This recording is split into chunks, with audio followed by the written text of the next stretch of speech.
Hello नमस्कार, मी प्रतिभा तुम्हा सर्वांचं स्वागत करते आपल्या चॅनलवर। तर आजचा दिवस तुम्हाला खूप छान सुंदर जाऊन तुमच्या मनातील सर्व इच्छा पूर्ण फेंट वाटते। आता किती वाजलेले आहेत? आता बरोबर 7:30 वाजलेले आहेत। आता ह्या वेळेला मग एका बाजूला चहा ठेवलेला आहे, एका बाजूला दूध गरम करत ठेवलेला आहे, प्लस माझं झाडू झालेला आहे, फरशा पुसून झालेला आहे, टॉयलेट बाथरूम घासून झालेला आहे, म्हणजे बेसिन वगैरे सगळं घासून झालेलं आहे। म्हणजे जितकी काय साफसफाई तितकी मी साफसफाई माझी आवरलेली।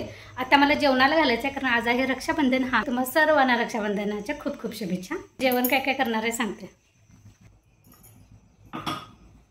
तर इथं कणी एक भांडं थोडं हे ठेवलेलं आहे। रात्री कणी जरा पहिला तर मी गोड स्वीट डिशमध्ये रबडी केलेली आहे, ती मी काल रात्रीच बनवून ठेवली होती। म्हणजे जवळजवळ 8 वाजता मी 7:30ला डेअरीतलं दूध आणून कणी 8 वाजता बनवायला घेतली होती। तर ते सगळं प्रोसेस ते सगळं व्हायला 11:30 वाजले, कारण गार करत ठेवली, कारण मला फ्रीजमध्ये ठेवायची होती म्हणून। तोपर्यंत भांडी वगैरे सगळी माझी आवरलेली। हे भांडं थोडं ठेवलेलं आहे, कारण ते कणी रबडीचं असं चिकट झाले आणि ते रात्री कंटाळा पण आलेला, म्हणून म्हटलं सकाळी घासायचं, मग ते तेवढं ठेवलेलं आहे।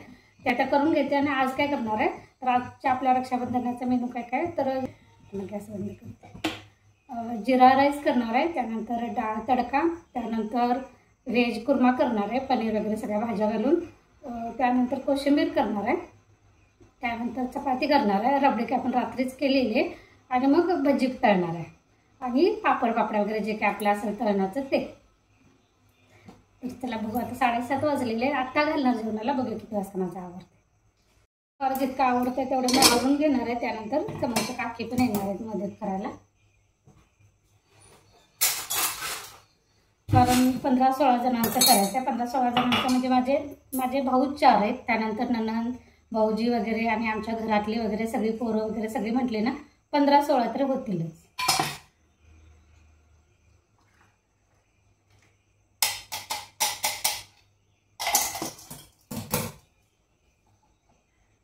मला चहा घेऊया। मला चहा सकाळ सकाळी लवकर प्यायची सवय, म्हणजे ब्रश केल्या केल्या मला अर्धा कप चहा लागतो आलं घातलेला। पण आज म्हटलं आता किचनकडे अजिबात यायचं नाही, अगोदर साफसफाईचं आवरून घ्यायचं आणि मगच गॅस जवळ यायचं। त्यामुळे नाही, जवळजवळ मी 6 वाजता उठले होते, 6 वाजल्यापासून 1:30 तास सगळं बाकीचं आवरून घेतलं। चला या चहा प्यायला।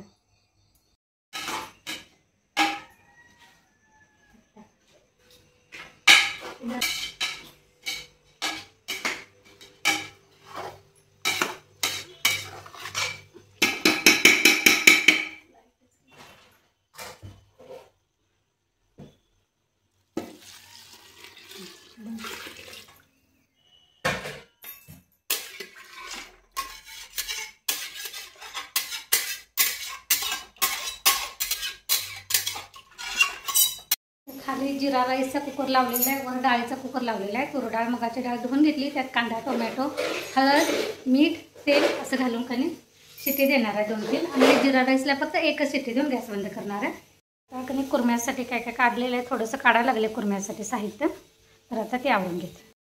तर बघा आपला जिरा राईस झालेला आहे, अगदी सुटा झालेला आहे। एक शिट्टी दिली, त्यानंतर कणी गॅस बंद करून 15 मिनिटानं असं मोकळा करून ठेवायचा। इथे मला कणी कुरम्यासाठी मी आता कांदा असा डार्क ब्राऊन कलर करून घेणार आहे। तर कांदा कणी असा तांबूस कलर येईपर्यंत, आपण जे बिर्याणीवर घालतो तसा कलर येईपर्यंत तळून घ्यायचा, तो काढायचा। त्यानंतर काजू पण तसंच कणी करून घ्यायचं आणि त्याचं वाटण करून घ्यायचं। मला इथं आता कणी मी व्हेज कुर्मा फोडणीला टाकते। सगळी ग्रेव्ही कणी आता भाजून घ्यायला लागले। पनीर पण घालणार आहे, आणि इथं भाज्या मी थोडंसं फ्राय करून घेतलेले। तर इथं कुर्मा वगैरे फोडणीला टाकल्यानंतर सगळं आवरून घेतलं, आणि शेवटी पापड्या वगैरे तळून घेतल्या। सगळं खुरड्या पापड्या हे काय आपल्या घरचेच केलेले आहेत। त्यानंतर मला कांदा भाजी करायची होती, ती पण करून घेतलेली आहेत। आता मी तुम्हाला सगळं जेवण दाखवते फक्त। तर हा आपला व्हेज कुर्मा तयार झालेला आहे। डाळ तडका केला, पण त्याला कणी मला मिरच्यावरनं कणी आमच्या इथल्या किराणा दुकानामध्ये पण भेटायला नाही, 1-2 बाजार आहे तिथं पण फिरवून आलं, तिथं पण भेटायला नाहीत, म्हणून मी कणी लाल तिखट फक्त काश्मीरी असेल त्याचा तडका दिला। तर हे बघा आपलं ताट तयार झालेलं आहे। चपाती, व्हेज कुर्मा, डाळ, त्यानंतर रबडी, कांदा भजी, कोशिंबीर, आणि आपलं पापड्या वगैरे, असा माझा आजचा रक्षाबंधनच्या थाळीचा बेत होता। तुम्हाला कसा वाटला ते नक्की सांगा। ह्यासोबतच आजचा व्लॉग पण मी इथेच बंद करते।